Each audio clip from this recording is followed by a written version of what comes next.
Here is a photograph of Cairnwood, apparently taken from the tower at Glencairn next door. Now this video is titled Cairnwood and Beyond, so I would like to try to figure out what some of those things are beyond. You probably recognize the smokestack from the Cairnwood heating plant across the street.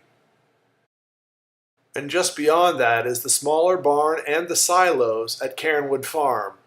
The larger barn would have been off to the right out of this photograph. This little driveway leads off of Huntington Pike and into Cairnwood Farm, directly to the location where the Klippenstein's house was. The house you see in this picture predated their house. Then if we move off to the left, basically toward the north, we can see the farm that was once owned by Glenn and Joel Pitcairn. And beyond that, you can see a rather large stand of tall trees on high ground. I'm guessing that's where Chris Ospelin's house is. But what are all these structures at what I am guessing is the intersection of Buck and Byberry Roads? And what about this structure farther north on Buck Road?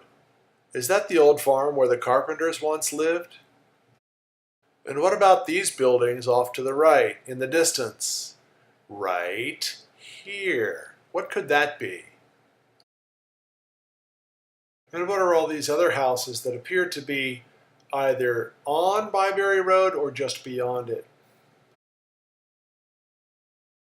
Now, to answer some of these questions, I'm going to use Google Earth and draw lines from the Glencairn Tower out through some of these objects that we recognize and off into the distance. Here are the 4 lines that I have drawn from the Glencairn Tower.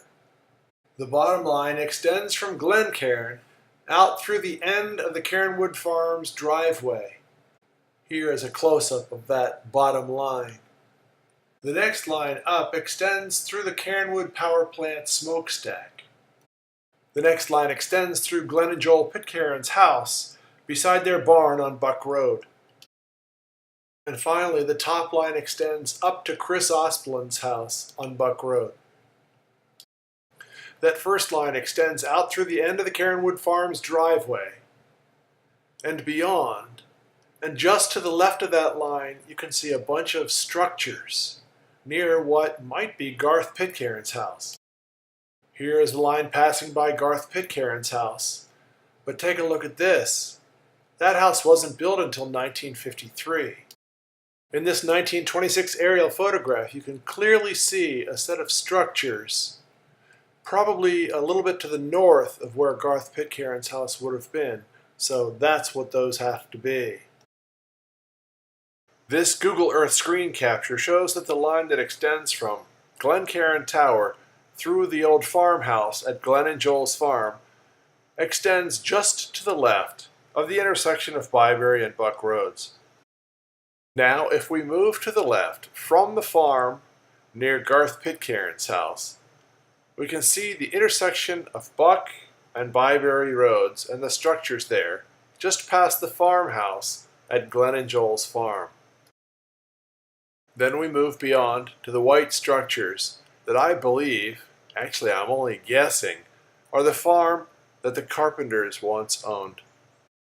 That farm, called Long Lane Farm, stood across Buck Road, just east of Chris Ospelin's house, on what is now Long Lane.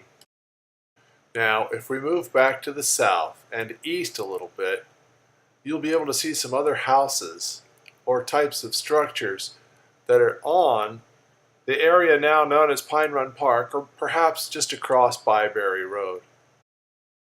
These old maps from 1893 and 1871 confirm that there have been houses along Buck Road and Byberry Road and in the area now known as Pine Run Park for quite a long time.